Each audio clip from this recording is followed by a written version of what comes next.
Mari kita berdoa.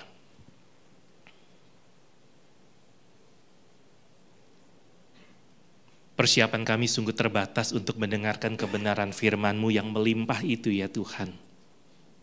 Biar Engkau yang menolong setiap kami. Sesungguhnya yang kami bisa siapin terbatas di hadapan Tuhan. Tapi kalau Roh Kudus menyiapkan hati pikiran kami, supaya kami boleh tertuju kepada kebenaran-Mu, maka keindahan firman-Mu itu bukan cuma sekedar menjadi pengetahuan bagi kehidupan kami, tapi akan mewujud nyata dalam setiap tindakan kami. Oleh sebab itu bentuklah kami malam hari ini, sehingga kami bukan hanya dipenuhi dengan pengetahuan akan firman Tuhan. Tolonglah kami Tuhan, supaya hati dan tindakan kami juga boleh dipenuhi dengan kebenaran firman-Mu. Di dalam nama Tuhan Yesus kami berdoa, amin. Silakan duduk, shalom. Tema kita malam hari ini keluarga yang hidup untuk Kristus. Saya mengajak kita buka Alkitab kita sama-sama. 2 Korintus pasal 5 ayat 15 sampai ayat 21. Saya akan bacakan untuk setiap kita dari terjemahan baru edisi yang kedua. Setiap kita bisa menyimak ya dalam Alkitab ataupun secara digital yang ada di gadget kita masing-masing. 2 Korintus pasal 5 ayat 15 sampai 21. Kristus telah mati untuk semua orang supaya mereka yang hidup tidak lagi hidup untuk dirinya sendiri, tetapi untuk Dia yang telah mati dan telah dibangkitkan untuk mereka. Sebab itu, kami tidak lagi menilai seorang pun juga menurut ukuran manusia. Jika kami pernah menilai Kristus menurut ukuran manusia, sekarang kami tidak lagi menilainya demikian. Jadi, siapa yang ada di dalam Kristus, ia adalah ciptaan baru. Yang lama sudah berlalu, sesungguhnya yang baru sudah datang. Semuanya ini dari Allah, yang dengan perantaraan Kristus telah mendamaikan kita dengan dirinya dan telah mempercayakan pelayanan pendamaian itu kepada kami. Sebab di dalam Kristus, Allah mendamaikan dunia dengan dirinya tanpa memperhitungkan pelanggaran mereka, dan Dia telah mempercayakan berita pendamaian itu kepada kami. Jadi, kami ini utusan-utusan Kristus, sebab Allah menasihati kamu dengan perantaraan kami. Dalam nama Kristus kami meminta kepadamu, berilah dirimu didamaikan dengan Allah. Dia yang tidak mengenal dosa telah dibuatnya menjadi dosa karena kita, supaya dalam Dia kita dibenarkan oleh Allah. Sedemikian jauh pembacaan firman Tuhan. Saudara-saudara yang kasih oleh Tuhan, berapa banyak di antara kita yang datang ke gereja malam hari ini sambil menyimpan konflik yang tidak selesai di rumah kita masing-masing? Berapa banyak yang merasa bahwa rumah bukan lagi tempat yang aman, tapi tempat yang dipenuhi dengan tekanan. Zaman sekarang banyak keluarga yang berjalan tanpa arah, sibuk mengejar rutinitas, tapi lupa untuk siapa sebenarnya kita hidup. Ada yang hidup untuk sukses, ada yang hidup untuk berhasil, ada yang hidup untuk anak, ada yang hidup untuk menjaga nama baik. Namun hari ini firman Tuhan mengajak kita untuk bertanya, apakah keluarga kita sungguh-sungguh hidup untuk Kristus? Dalam bagian Alkitab yang tadi barusan kita baca bersama, Rasul Paulus menyampaikan bahwa Kristus sudah mati dan Ia telah bangkit, bukan supaya kita hidup untuk diri sendiri, melainkan supaya kita bisa hidup untuk Dia. Ini bukan cuma soal pribadi, tapi soal identitas dan panggilan untuk seluruh keluarga. Oleh sebab itu mari kita renungkan bersama, apa sih ciri dari keluarga yang hidup untuk Kristus? Seperti tema kita malam hari ini. Yang pertama, keluarga yang hidup untuk Kristus adalah keluarga yang meninggalkan hidup lama. Dalam ayat 15 sampai ayat 17 ada penekanan di situ. Tidak lagi hidup untuk dirinya sendiri, sebab yang lama sudah berlalu. Paulus menegaskan bahwa hidup lama adalah hidup yang berpusat pada diri sendiri. Saat Kristus menjadi pusat hidup, Kita sebagai keluarga dan sebagai anggota keluarga akan belajar berkata begini, Tuhan bukan kehendakku, tapi kehendakmu. Kalau hidup yang lama selalu bicara apa? Apa yang menjadi kehendakku, tidak penting apa yang menjadi kehendakmu. Hidup untuk dirinya sendiri, ya dalam bahasa aslinya itu menunjuk pada hidup yang dikuasai oleh kehendak dan kepentingan pribadi. Jadi di sini ada ego yang berperan, ada ego yang mengambil peranan, ada ego yang mengambil ya setiap keputusan. Dan Rasul Paulus mengingatkan bahwa kematian dan kebangkitan Kristus itu memutus kehidupan yang lama dan menggantikannya dengan hidup yang dipimpin oleh kehendak Kristus. Yang lama sudah berlalu. Yang lama itu menunjuk pada seluruh pola hidup yang berdosa. Ada egoisme, kemarahan, ketidakpedulian, ketidaksetiaan di dalam relasi. Segala macam hal yang membuat hidup sebuah keluarga dan hidup sebagai komunitas umat Tuhan menjadi hidup yang berantakan, asal-asalan, hancur-hancuran. Karena apa? Itu adalah hidup yang lama. Nah, hidup yang lama bisa terlihat dalam apa? Waktu ngambil keputusan dalam keluarga. Ya. Ego siapa yang lebih berperan? Ego suami kah? Atau ego istri? Waktu orang tua tengkar sama anak-anak, waktu orang tua memberikan nasihat, dan anak-anak pikir, mama gak pernah ngerti aku. Semalam saya menonton sebuah tayangan berseri, 4 episode saja di video, ya, judulnya Malam Pertama. Kisah seorang, papanya mewariskan studio radio ya kepada anak perempuannya ini. Dan itu menjadi mimpinya. Tapi mamanya menjual gedung radio ini tanpa ngobrol lebih dulu. Lalu mamanya bilang, ini demi kebahagiaanmu, ini demi masa depanmu. Tapi si anak merasa, kalau untuk kebahagiaanku, untuk masa depanku, kenapa mama gak pernah rundingan sama aku? Kenapa mama gak pernah ngobrol sama aku? Jadi waktu mengambil keputusan keluarga, ego siapa yang berperan? Waktu suami dan istri tengkar, siapa yang merasa paling benar? Bukankah kadang-kadang kita sibuk membenarkan diri sendiri, bukan saling menundukkan diri? Bukan agapate tuh ya, kalau khotbah pernikahan gitu ya, kasih yang agapate ya. Kasih yang memberi diri, mau menundukkan diri, karena ada kasih kepada Tuhan. Tapi saat Kristus hadir sebagai pusat di dalam keluarga kita belajar untuk meneladani apa yang Kristus lakukan. Mengosongkan dirinya. Kristus merendahkan dirinya demi kita. Kita nggak bisa mengalahkan ego sendiri hanya dengan niat baik. Tapi kuasa kebangkitan Kristus itu memberikan kita kekuatan untuk berkata tidak kepada diri sendiri. Dan berkata ya kepada kehendak Tuhan. Saya punya sebuah cerita. Kira-kira kalau kita lihat gambar AI ini, apa yang terlintas di pikiran kita? Ada seorang anak yang menghampiri ayahnya. Kita lihat bagaimana raut wajah ayahnya, bukan? Ayahnya ada di depan apa? Di depannya ada sebuah laptop. Berarti ayahnya sedang sibuk kerja. Ya. Sementara di ruang keluarga, di latar belakang kita melihat ada siapa? Ada istrinya ya, dan juga ada anaknya, ada anak perempuannya. Ya. Dan suatu waktu si anak ini datang kepada papanya ya, dan berkata, Papa sayang sama aku enggak? Semua papa kalau ditanya anaknya seperti itu, papanya akan bilang apa? Akan bilang apa? Bilang sayang kan? Tapi ada beberapa papa yang bilang apa? Ngapain sih nanya-nanya begitu? Sana jangan ganggu papa. Anaknya berkata seperti ini, Pah, aku juga sayang sama papa. Tapi kenapa walaupun papa ada di rumah, papa selalu sibuk dengan kerjaan papa. Aku juga kepengen seperti laptop yang ada di depan papa. Yang waktu papa di rumah, papa lama-lama memandanginya. Aku juga ingin papa memandangiku dan bercakap-cakap denganku.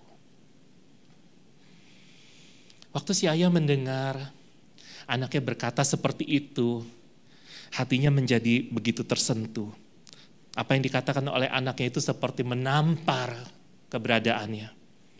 Dan sepertinya ia disadarkan bahwa mungkin selama ini ia telah hidup untuk pencapaian, bukan untuk Kristus.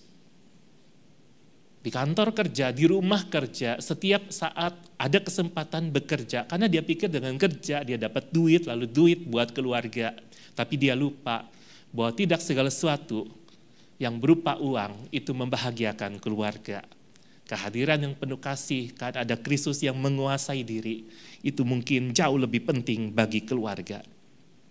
Dan akhirnya sejak hari itu, dia tutup laptopnya.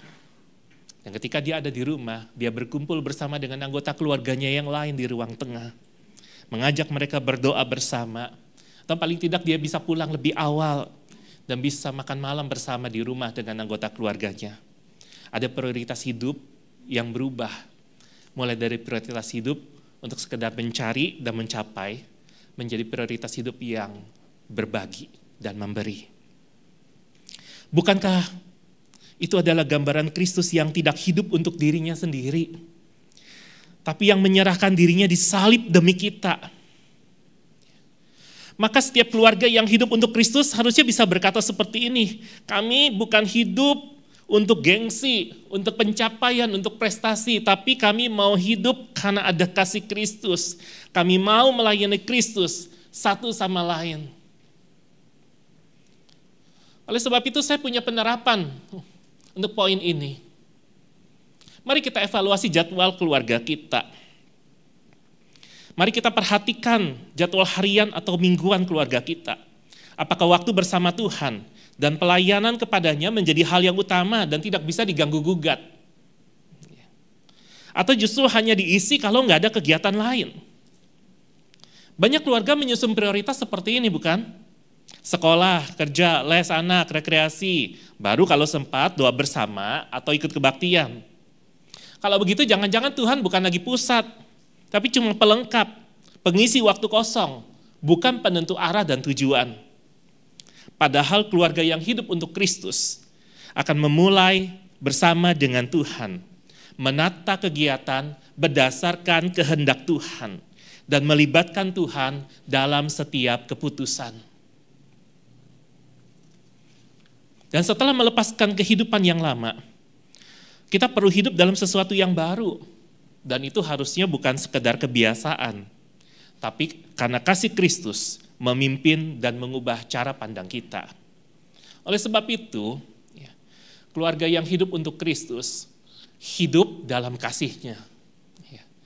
Ayat 14 dan 16 mengatakan, sebab kasih Kristus menguasai kami, dan kami tidak menilai seorang pun juga menurut ukuran manusia.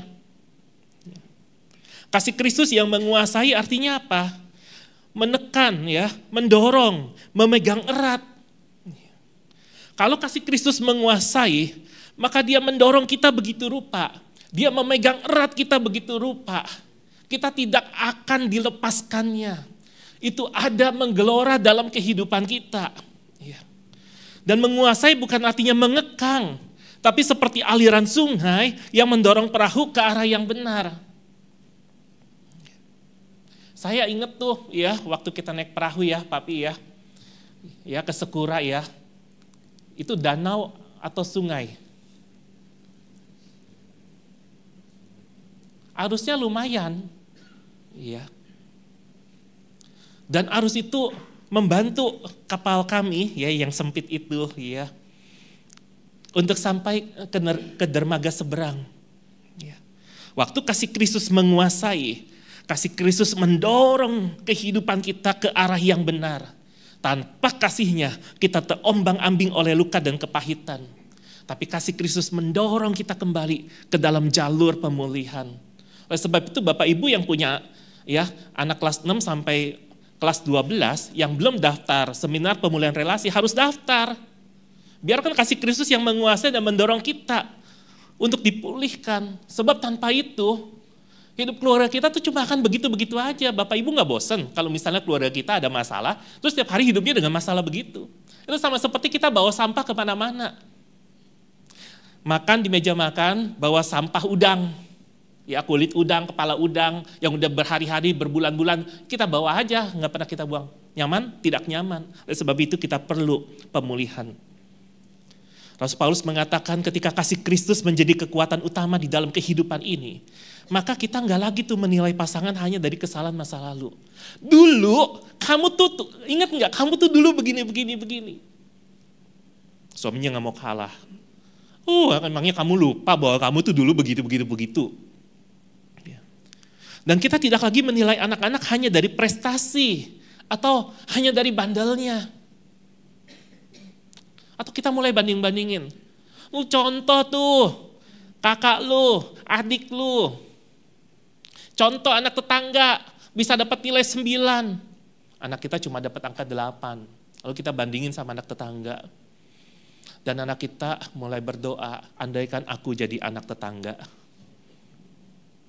Karena rupanya orang tuanya lebih bangga kepada anak tetangga ketimbang anaknya sendiri. Ketika kasih Kristus menjadi kekuatan utama dalam kehidupan ini, kita akan mulai melihat mereka sebagai ciptaan baru yang sedang Tuhan bentuk. Istilah kerennya, ciptaan baru yang ada room to grow, yang ada ruang untuk bertumbuh. Pandangan lama diganti dengan pandangan Kristus. Kalau dulu cepat tersinggung, sekarang cepat mengampuni. Dulu menuntut dihormati, sekarang kita belajar menghormati lebih dulu.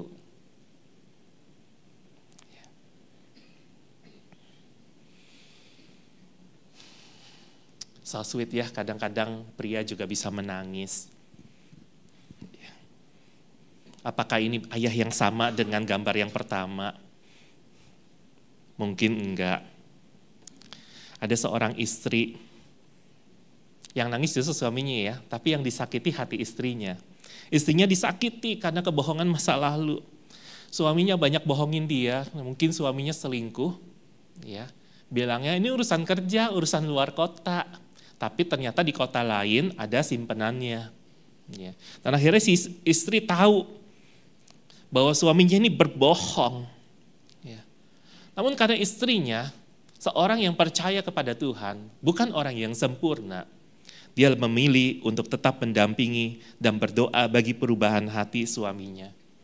Teman-temannya bilang gini, udah lu cerai aja, ngapain lu suami lu selingkuh juga lah. Ya, yang penting dia tetap kasih biaya hidup lu. Nggak apa-apa, semua orang tuh melakukannya juga. Kalau dia melakukan sesuatu yang jahat, balas juga dengan sesuatu yang jahat. Tapi dia memilih untuk memakai lututnya, berlutut dan berdoa bagi perubahan hati suaminya. Teman-temannya yang heran, kenapa lu gak menyerah? Kenapa kamu mau tetap berjuang untuk suamimu? Kamu kan tahu suamimu begitu jahat hatinya. Dan dia berkata begini, Tuhan juga gak menyerah. Tuhan tidak menyerah padaku. Dia memulihkan aku. Bukan hanya suamiku yang perlu dipulihkan, aku pun perlu dipulihkan. Maka aku akan berdiri, aku akan mendampingi suamiku sampai Tuhan memulihkannya. Ini hidup dalam kasih Kristus. Keluarga yang hidup untuk Kristus, hidupnya di dalam kasih Kristus. Kasih Kristus yang menjadi dasar utama. Bukan lagi kasih dari dunia, tapi dari kasih Tuhan yang tidak berkesudahan mengalir dalam kehidupan. Kasih yang tanpa syarat itu. Kalau kasihnya telah menyentuh hati kita, maka kasihnya yang ada dalam hati kita akan Tuhan pakai untuk menyentuh hati sesama.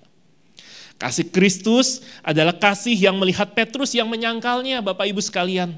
Namun kasih yang tetap berkata, gembalakanlah domba-dombaku. Kalau kasih Kristus seperti itu tinggal di dalam hidup kita, ya, maka kita akan belajar mengampuni lebih cepat daripada menyimpan dendam. Kita akan lebih sering memeluk daripada mengungkit. Kalau mungkin kan yang bangkit bukan cuma emosi ya, asam urat, ya semuanya, darah tinggi naik tuh, penyakit akan muncul.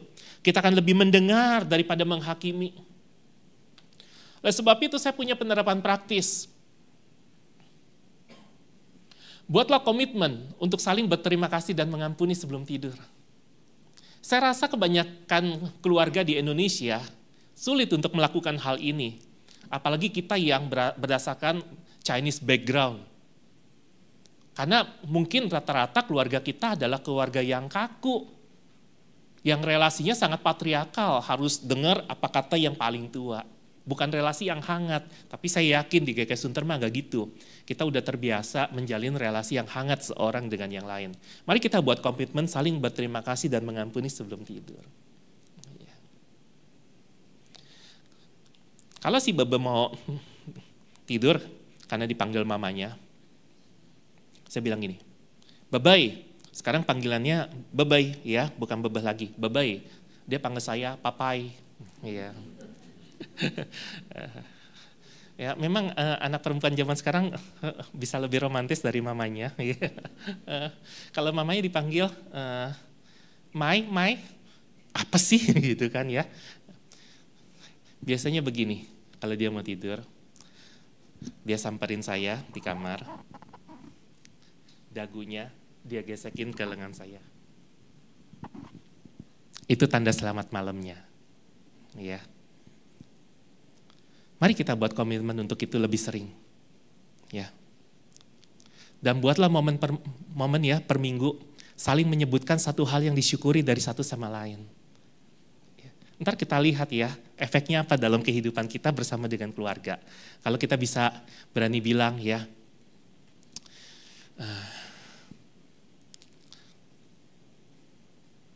aku terima kasih ya sama kamu ya. Karena waktu itu aku lupa beli beras di rumah. Ya, beras sudah habis.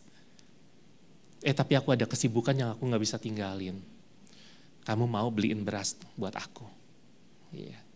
Sehingga di rumah bisa tetap masak nasi.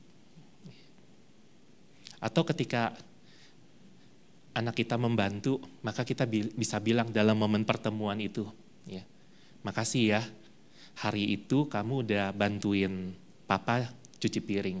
Biasanya papa yang cuci piring kalau makan malam. Tapi hari itu kamu bilang, aku aja deh pak yang cuci piring. Makasih ya kamu mau bantuin.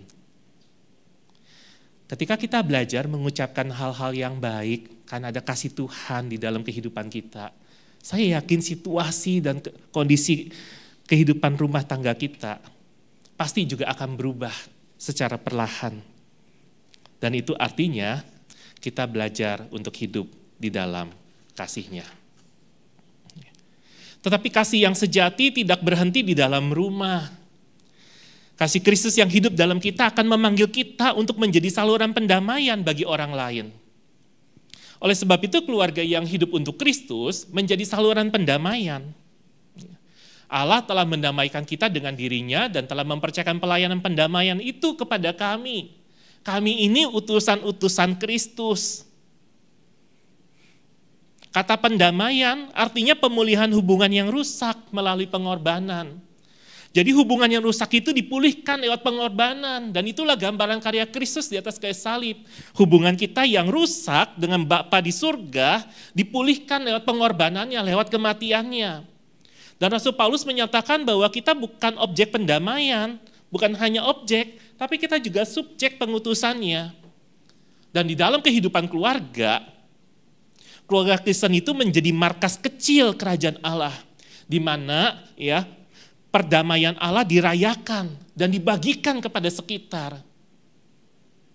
Jadi perdamaian itu dimulai dari dalam keluarga kita sendiri, lalu disaksikan kepada sekitar. Dan bukan hanya sebagai tempat tinggal bersama keluarga kita, tapi menjadi markas kecil dari misi Allah bagi dunia. Nah, Allah telah memulihkan hubungannya dengan kita melalui Kristus. Dan sekarang Dia mengundang kita untuk menjadi agen pendamaian. Mendamaikan antar anggota keluarga. Saya ingat tuh, ya, waktu saya masih SD, saya pernah cerita ya, dalam sebuah ilustrasi ya. Waktu saya masih SD tuh, saya kan berantem tuh sama koko saya, sama adik perempuan saya, hanya gara-gara main bulu tangkis. Saya nggak dapet bolanya, koko saya main tepok-tepokannya sama adik saya. Saya tersinggung, saya marah, saya ngambek, satu rumah nggak ngomong 3 tahun. Tuh si Martin yang dulu tuh begitu tuh, keras kepalanya tuh, ya. Terus II saya yang setiap bulan sekali sekarang saya kunjungin. Saya panggil gini, sini lo, dengan otoritas orang tua. Sini, gue mau ngomong sama lo bertiga. Lo mau jadi apa? Lo mau ribut begini sama saudara ribut? Berdamai, salaman. Malu, tiap minggu ke gereja tapi begini kelakuannya. Gini.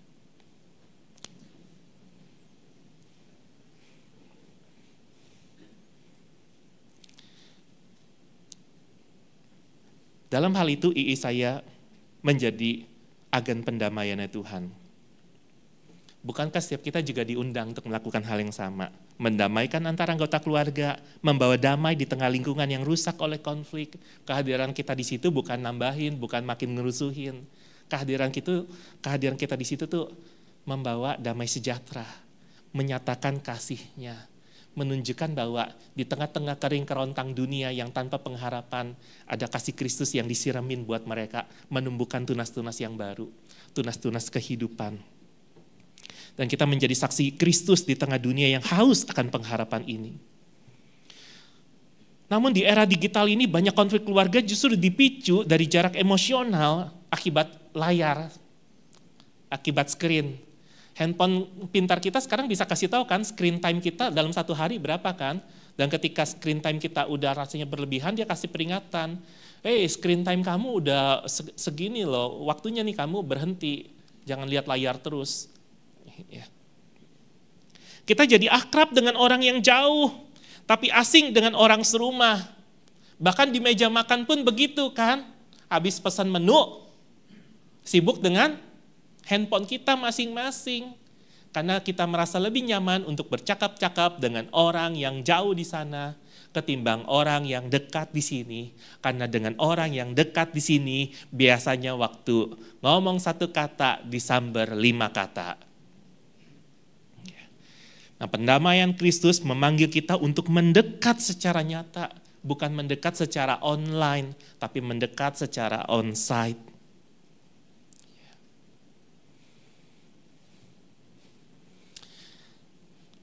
Ada seorang papa yang dia berusaha bekerja dengan baik, namun ada rekan kerjanya rese banget gitu. Selalu fitnah dia, ya selalu cari cara supaya pekerjaan bapak ini dirugikan. Iya. Dan suatu hari temennya yang suka fitnah ini sakit. Teman-teman kantornya udah tahu reputasi yang suka fitnah ini, nggak ada yang mau kunjungin. Rasain lo senjata makan tuan, banyak yang bilang begitu. Tapi si papa ini bersama dengan anaknya datang ke rumah teman yang sudah fitnah dia. Bawain makanan, nanyain kabarnya. Gimana apa yang saya bisa bantu? Ya, dan temannya ini menjadi begitu malu ketika orang yang dia fitnah tetap menyatakan kasih kepadanya. Waktu perjalanan pulang si anak bertanya, Papa kan pernah cerita, itu teman papa yang katanya suka jahatin papa di kantor. Kok papa mau sih datang ke rumahnya? Kok papa mau sih bawain makanan untuk dia? Kan dia udah begitu jahat sama papa. Papanya bilang gini, Tuhan juga gak bales kejahatan kita. Malah ia datang ke dalam dunia untuk menyelamatkan kita. Jadi papa ingin belajar menunjukkan kasih Tuhan dengan nyata. Kalau papa diampuni, papa juga mau belajar mengampuni. Kalau papa mengampuni, maka papa akan belajar menunjukkan kasih. Anak itu belajar bahwa berita Injil bukan hanya teori. Anak itu akan belajar bahwa berita Injil adalah hidup yang dinyatakan dalam tindakan kasih dan pengampunan. Kristus yang tidak mengenal dosa dibuat menjadi dosa karena kita. Inilah inti Injil. Yesus menanggung hukuman agar kita berdamai dengan Allah. Maka kita yang berdamai dengan Allah juga dipanggil untuk mendamaikan sesama. Dipanggil untuk mendoakan keluarga yang sedang bertengkar. Jangan karena kita di situ pertengkaran keluarganya makin dahsyat, makin menggelora, ya makin kita komporin. Kita dipanggil untuk menjadi saksi Yesus lewat tindakan kasih. Oleh sebab itu, mari kita praktikkan ini. Mari kita doakan satu keluarga lain yang dalam pergumulan, bukan untuk digosipin ya. Kalau kita tahu ada keluarga rekan kita yang lagi dalam pergumulan, ya lagi dalam badai masalah. Mau nggak kita menjadi keluarga yang berdoa buat dia? Mungkin dia enggak tahu bahwa kita mendoakan. Tapi kita bawa dalam doa, Tuhan, Engkau pernah tolong keluarga kami. Maka sekarang kami mohon Tuhan juga berkenan untuk menolong keluarga mereka.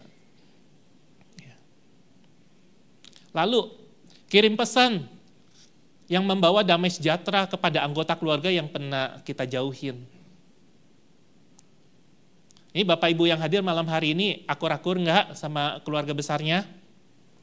Amin ya. Kalau ada yang pernah kita jauhin, kenapa dijauhin? Habis dulu suka minjem duit, enggak pernah balik. Doain. Saya punya teman SD, teman akrab banget waktu SD, ya. Dan ini sekarang nggak punya kerjaan tetap. Ini saya curhat di sini aja ya, nggak usah tanya siapa namanya ya, nggak kenal juga kan. Dulu dia pinjam duit beberapa kali. Pas saya ada berkat, saya kasih. Sekitar setengah tahun kemudian, baru dia balikin setelah dia ada kerjaan. Terus waktu kemarin dia mau pinjam lagi, nilainya besar. Saya bilang saya nggak bisa, nggak ada dananya. Dia bilang ya udah nggak apa-apa. Kemarin ya, hari Minggu kalau nggak salah, Minggu siang saya baru buka WA.